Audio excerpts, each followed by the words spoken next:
Hello, everybody. Thanks for joining. This is a webinar series we're going to run about a connected project workflow. So we're going to do a bunch of, they're going to be quick hitters. They're designed to be kind of short, a little bit meaningful about going over a specific workflow that we'll give here through the next weeks and months with SDS2. So the panelists or the group of people that'll be doing this is the SDS2 sales staff. I'm Doug Evans, VP of North American Sales. David? We got David Zapka. I'm the Western Territory Manager. Tyler Hicks, Technical Sales Manager. Hey, Block. I'm the Technical Advisor for Steel.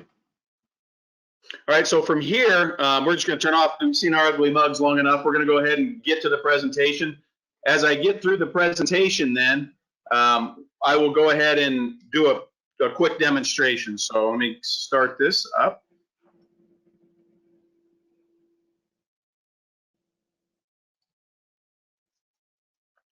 As I mentioned, again, this is the connected project workflow. Let me move this off my screen as well. Connected project workflow. It's going to be powered by SDS2 Edge, which is a cloud technology that allows us to utilize the product from different areas. We introduced who was going to be a part of it. So what is the connected project workflow and what does that mean? What do we mean by when we're saying that? In its truest form, it's a live model interaction by multiple internal and external stakeholders. That means multiple departments in my company and multiple companies outside that are working on the same project. It allows them to access information and update information. And what does that do? That lets you make informed decisions anytime, anywhere. And I'll get to why that makes sense. But the more people that we have in the same place providing information and accessing information, the better decisions we can make in a shorter time frame. So SDS2 Edge is the backbone that allows you to view and manage that workflow across the entire project, and we'll get into some of those examples. So who is involved in this connected project workflow? It's really all the stakeholders in a steel project. Could be owners, engineers, project managers. So like from a detailer's perspective, Tyler, if you were a detailer and you're in a connected project, what would you expect some of the activities you could be doing? Well, as a detailer, you can go through and you'll be able to communicate with your, engineer for any RFIs, things like that. If you're a subcontract detailer, you'd be able to communicate with the fabricator and the engineer. Just an easier way of getting information back and forth, which is a phone call and logging in to see what's going on. Right. Other examples. So that's internal and subcontract detailers and detailers within the company. So as a fabricator, David, what are some of the activities you'd be doing through a connected project workflow? So as a fabricator, it can be as simple as just keeping the pulse on a project and, keeping track of where that's at. You can go in there and use different tools to schedule your fabrication, plan things out a little bit better. You can also use it to download your CNC information directly from the model or your MRP information directly from the model. That way you don't have to necessarily wait on or rely on the detailer to provide all that, and you can grab it yourself. So, Nate, as a general contractor, as an erector, what are some of the things you'd be doing as far as using the connected project workflow? So yeah, as an erector or GC, my job heavily revolves around scheduling. And so as I'm looking ahead to plan my weeks, I'm trying to figure out, manpower. Maybe I need my whole crew on one job site to hit a deadline. Maybe I just need one guy on another. And also equipment rentals. Do I need, what size of cranes do I need? Or maybe I just need a forklift to unload some trucks and lift a smaller beam into place here and there. So having access to the model answers all those questions and gives you all that information. And it's the same information that the engineers are seeing, that the detailers are seeing, and it just provides all that communication you need to make a project go smoothly. All right, and as an engineer, what you might be doing is model approval instead of drawing approval, and be asking and answering RFIs through that space. So there's just a lot of ways the connected project workflow makes sense and having everybody in that same space. So it's really project collaboration made easy. So teams in today's world need to collaborate in real time with live data instead of just stagnant drawing data. So some of the examples we'll give through this series. So today we're going to kind of go over a status of a life cycle of a project, how you can use status in this connected workflow. We'll give an example of you're a fabricator and you're manufacturing a machine breaks, and now you can't drill and you need to cope or you need to weld or some of those things, and how can we make that decision as a group in a workspace? Or maybe there's field issues with things that we need to identify and resolve, and how can we do that using a connected workflow? And I mentioned the review and approval process, how this can streamline that, and even with site planning. And so these are some examples how that makes sense. And we'll give those in the next weeks and months as we continue this series. And so really the key to all of it is it's live 3D model collaboration. So as a software developer, and you've seen a lot of us software developers, we've been really good at making the process faster. What you've been doing now and trying to make it faster. But what we haven't done is change the process a lot. Excuse me. And so by that I mean what we do today is we take information and we write it down or print it. We send it to someone to review and look at. They write something on it, mark something up on it, communicate it to someone to send back. And then we take that decision or that information and populate whatever we're doing. So that could be trying to communicate with the shop. It can be trying to communicate with the erector or an engineer with RFIs or approval process. So there's a lot of ways we do that process. But we think the future of this construction is live 3D collaboration. So no matter where I'm at, in the shop, in the field, in an engineer's office, in the fabricator's office, I can just click a button and go look at a live model and see all the data there. And so you can start refining your process with SDS2 at the center of that as a steel fabricator. Get more than one user and one partner in the same space to discuss and make decisions. And so today what we're going to talk about, or just give a quick example of, is that status part. I'll log into SDS2 Edge, and then I'll have Tyler as the detailer on this project log in, and I'll play the erector, he'll be the detailer, and we'll just give an example. And again, as I said, as we go forward, we will discuss other project examples. And so let me get into SDS2 Edge.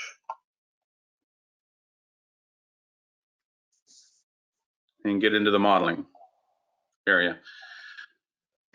So as an erector, I'm working with XYZ Fab here, and I've worked with them a lot. And so I'm going to say, hey, I have a tight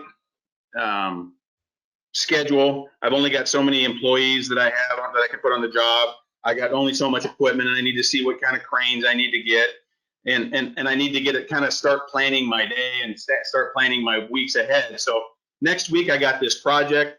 I know I'm working with this fabricator. So I'm going to just log into this space to see where it's at so I can make sure I don't lose any time and can start just really backward planning my project. So if I go into the status of this, which is set pretty easy, I know he's preset a status category for me. So he's just taught me one easy thing. I just click this webinar status, which would be just status of a project. And I'm going to hit apply, and then I'm going to go ahead and hit legend. So let me go ahead and close out of this then. So what that does, if I look at my legend, I know that the green stuff up here says it's been released for fabrication. The orange stuff has been submitted for approval. Anything yellow has been completed for fabrication. Anything red is on hold. So again, I'm planning my day and I'm planning my next week. Say, okay, this looks like this kind of crane. This looks like this is what I need. So I'm going to kind of zoom in and see, well, it looks like all this green stuff has been released for fabrication, but I need to know kind of where. I'm going to go to the site tomorrow and check where I can start laying stuff down and how tight the space is. So I need to kind of know where he's delivering it first. So Tyler, are you on the phone? Yep, I'm here. So could you tell me by Wednesday next week, just go into your model and make sure that's updated by Wednesday. I'm going out to the site tomorrow to check stuff. What you're shipping first, what part of that green you're shipping first, so I can kind of plan my erection. Not a problem. Excellent. So, then tomorrow I go out to the field and I start looking at things, and maybe I see some base plates or some other things that are off. And so I look at it and say, hey, these things are, they're poured wrong or they're off. So I'm going to go ahead and update some information so I can communicate that back to the project saying, hey, I'm going to hold these columns today, and I'm going to say that there's some maybe some anchor bolt problems or whatever the reason is. So I'm going to go ahead and go in there.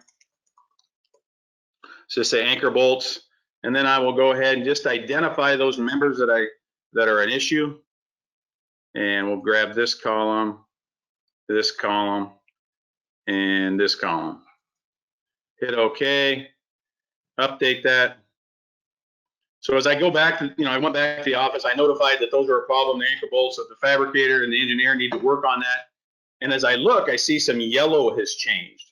I look up at my legend and say, okay, that's where Tyler has decided to go ahead and ship first.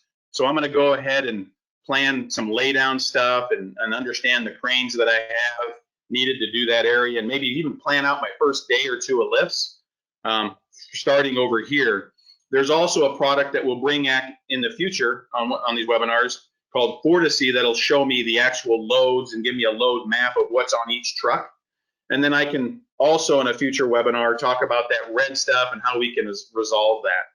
So really, like I said, these are just kind of quick hitter webinars. We just want to introduce the concept of this connected project workflow, why it's valuable, and some of the benefit we can get by as a fabricator, as a detailer, as an engineer, moving towards this connected space to do a project. So that was the demonstration. What we'll do is go ahead and everybody turn on our screens again, turn on our videos, and we'll look at your, see if you have any questions. We're more than happy to answer any that you'd have right now. And Dave, I'll have you be the question and answer question organizer. I can do that.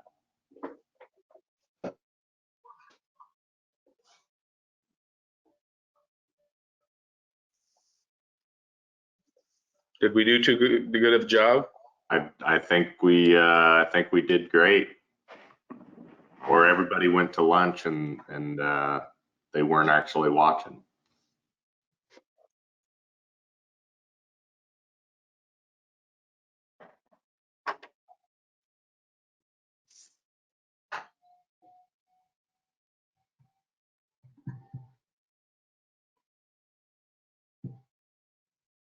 So yeah, somebody mentioned something you didn't demonstrate here today was model notes, and they kind of asked if it would be better to use model notes to mark up issues versus the way that you're doing it. What would you say to that, Doug?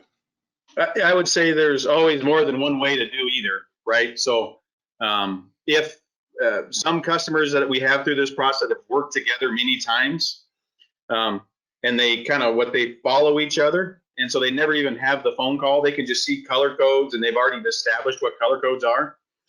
They work that way. If you want to work through model notes, you can work through model notes as well. There's no single way that's correct, but there's a lot of ways to do it. The bigger issue is, let's get together in the same space and work that way instead of dropping it down, shoving it out in 2D to make a decision to shove back in 3D. Okay, very good. Another question here is, can two detailers use this to work on one model from two different locations? Tyler, you want to take that? Yeah, so in this case, that's that's one of the greater benefits of it, is that, yeah, two people at two different locations can come in and work on this. That's what brings the other project partners, into this as well, where, engineering firm may be in one state, the fabricator in another, and the subcontract detailer in a totally different location. They can all log in here and view things in real time and communicate. You can be on the phone, you still got to pick up the phone and talk. But you can all look at the information in real time, make adjustments, and keep moving forward. And a great example of that is that's what we're doing now. We're all 4 in different places, and we can all log in the same model and work. So yeah, and we did do a webinar. What was it, about 2 weeks ago, on similar deal. Tyler and I were actually both building the model. He's at home. I'm in my house. And I was building the miscellaneous part. Tyler was building the structural part, all at the same time. Everything updates live for everybody. So no pushing and pulling of the data worrying about, you know, is it up to date? Is it not? It always is up to date. So a couple more questions here. So the first one is about the supported screen resolutions with SDS2 Edge, and how many monitors does it support? You want to take that, David? So just going off the top of my head here, the standard resolution is 1080p. We do have options to do 4K, and I believe the number of monitors currently supported out of the box is 2, but we might be able to increase that as well if absolutely necessary.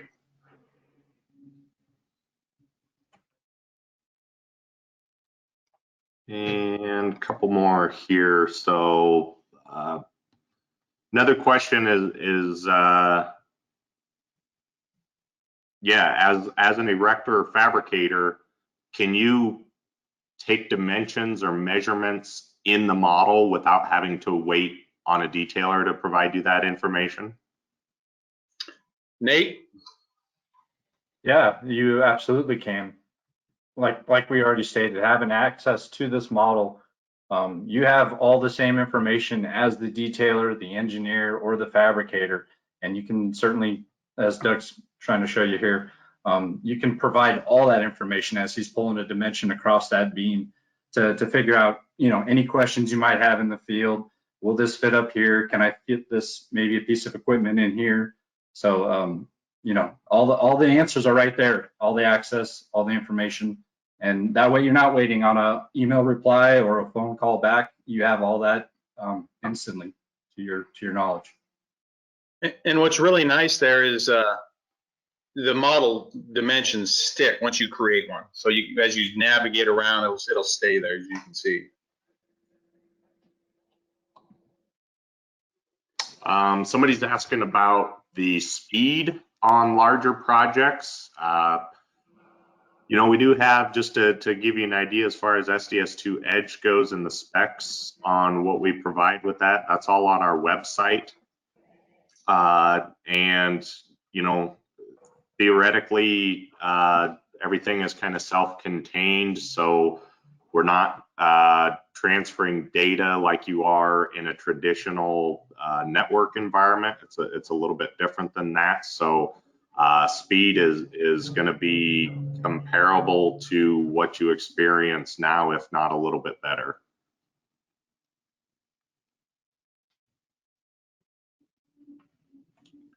So here's a good one. What type of license would be recommended or required to collaborate with a connection engineer? And then the same question for a project manager or fabricators. So a couple things, and it leads to a current promotion we're doing. Those people, so an approval license could work. So if I'm an erector, or if I'm just a project manager, or if I'm someone that just wants to kind of view the model, maybe I'm an owner. Maybe I just want to see the status of the model and see where things are at. But I'm not a real technical detailer, and I'm not getting in the weeds with connection design. I can use what we call an SDS approval license, SDS2 approval license, which just allows me to kind of open it up and view stuff. I can maybe add notes, add some comments on drawings, but I can't modify the model or the drawings as they were in nature. I can't delete anything or move geometry. Right now, if you're a customer or a new customer and you want to add that functionality, we give you the approval license at no cost, just for the cost of the Edge.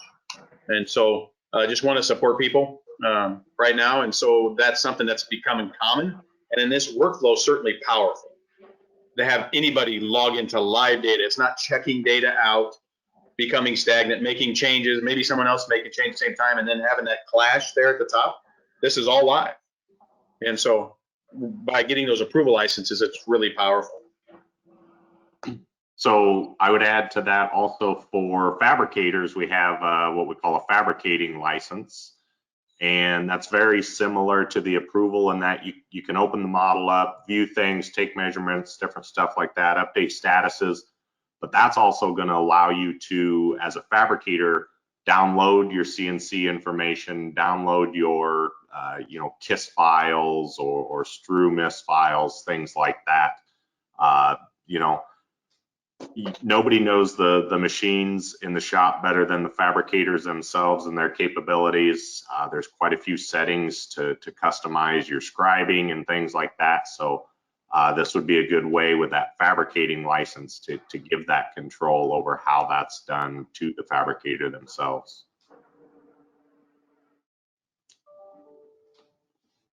And somebody asked here, is there any type of audit trail or something that tracks changes within that model? Kind of a broad question.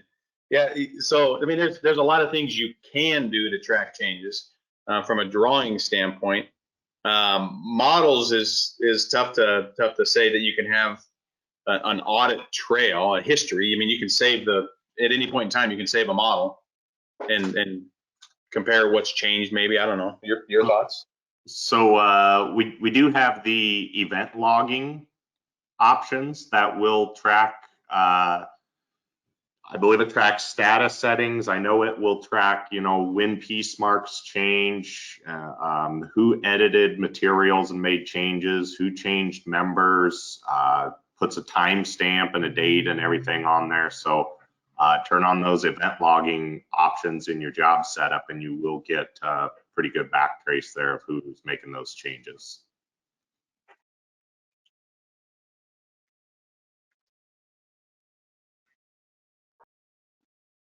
A couple more here. Let me see.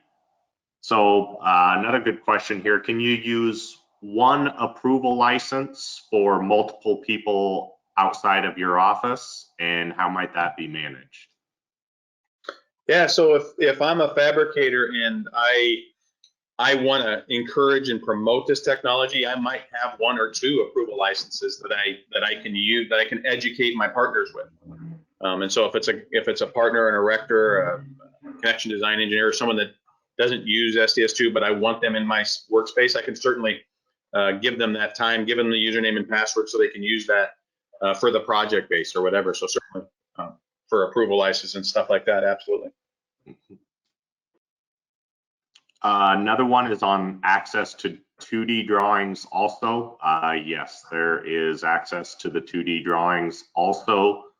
Depending on the license type that you have, it may be just view only on those 2D drawings, or if you had a drafting license or a full detailing license, you'd be able to generate the drawings and modify them and such as well. And another good one, how do you give permissions for outside professionals so they can only do certain things? Tyler, you want to take that one? Yeah, so with that, we've built in some access control into our setup there where you can go through and give permissions to people to do different things and enter different areas of the software. So that's going to be all self-contained inside the SDS2 detailing license. So yeah, you can determine who you want to have access to what that way. So the license type that you have will also control that a little bit as well. So if they've only got access to an approval license, that approval license itself will only allow them to do certain things off the bat. And then like Tyler said, you can use that access control to narrow that down even further if you have to.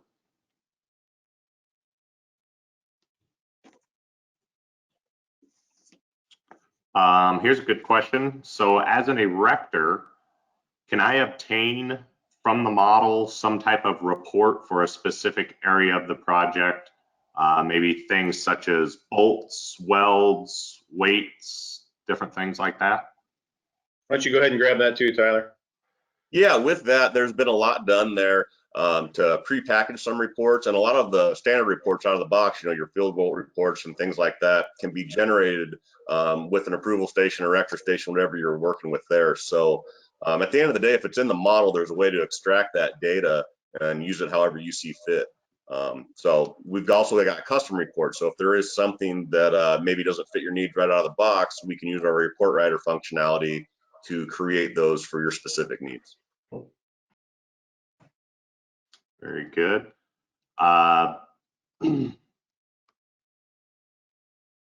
Is there an additional cost if you want multiple people in the model at the same time? No. And so the way SDS2 works is how you install it is let's say you put it on a server and then everybody accesses it at the same time. We don't have another way to really install. I mean, that's the way the product works. And so we don't charge you for a network version or something like that. When we developed the product, we developed it and felt it was very critical to have one that would work live and update. So I can see David and Nate and Tyler's changes as I'm working in the model. So there's no check in and check out. It's all network live. Okay. How about the SDS2 viewer? Is there a free viewer for owners? Nate, your turn. Yeah, absolutely. We have a free download on our website. If you just look it up, you can download the viewer and it gives you access to the model and all that information. One thing I want to note is just make sure that you have the correct version of the license for that viewer so that you have that access. And I might note it's an outstanding new website as well. If you haven't been there for lately, we've done our website, so we've done an outstanding job at that. So keep in mind too, with the viewer, we do provide that free viewer. However, the Edge platform, if they need to be connected live on the Edge platform, Edge is kind of an additional service. So if you are on Edge, you know, it wouldn't necessarily be free to have the viewer on another Edge seat, if you will. So keep that in mind. And can tools such as Dropbox be installed on a SDS2 Edge? Is there anything I cannot do on an Edge machine that I can do on a local machine? And David? I will, yeah, so there should not be anything that you cannot do. Essentially, what we're doing here is we're providing you with a fully full network that's all virtualized up in the cloud. Everything is optimized for SDS2 to run up there and run properly.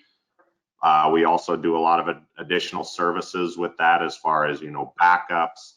You can get Bluebeam installed on there. If you need Fab Suite, FabTrol, you know, whatever other tools you need can all be installed on this as well. So very good question.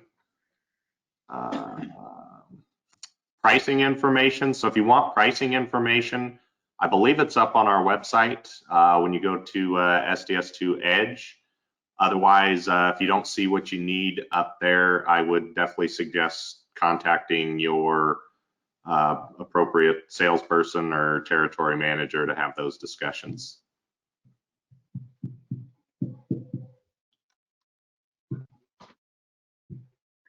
We finally did it. I already answered this one, but I'll go ahead and answer it again. Additional cost for multiple people to be in the model at the same time. There's no additional cost for that, just the cost for your SDS2 Edge seats and services is what you're going to pay for there. So We're buttoned up to the, go ahead. Yep, maybe we'll grab one last one here, pretty good one. Can you communicate in SDS2 Edge? So can those, all the stakeholders or different parties within that are accessing that same model, can you communicate with them somehow in SDS2 Edge or through SDS2 Edge? Go ahead. So answer to that one is, yeah, we provide with SDS2 Edge, there is a built-in messenger service that you can just type directly into, and everybody has access to that. That's on the SDS2 Edge environment.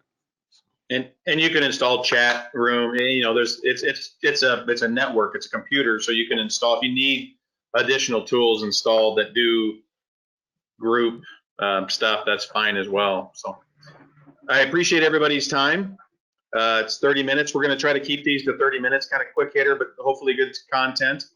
This was the first in a series, and like I mentioned in the PowerPoint, that we will cover some issues. Instead of showing a technology, we really want to show the workflow and how to use the technology, and that's really what we're trying to be about through this series. And so we're trying to take real world examples and just show them how you can use this technology, shorten getting things resolved and getting the project done quicker. So thanks everybody. I hope to see you here in a couple weeks as we go to the next series. Okay. Thank you. Thanks, everybody. Have a good day.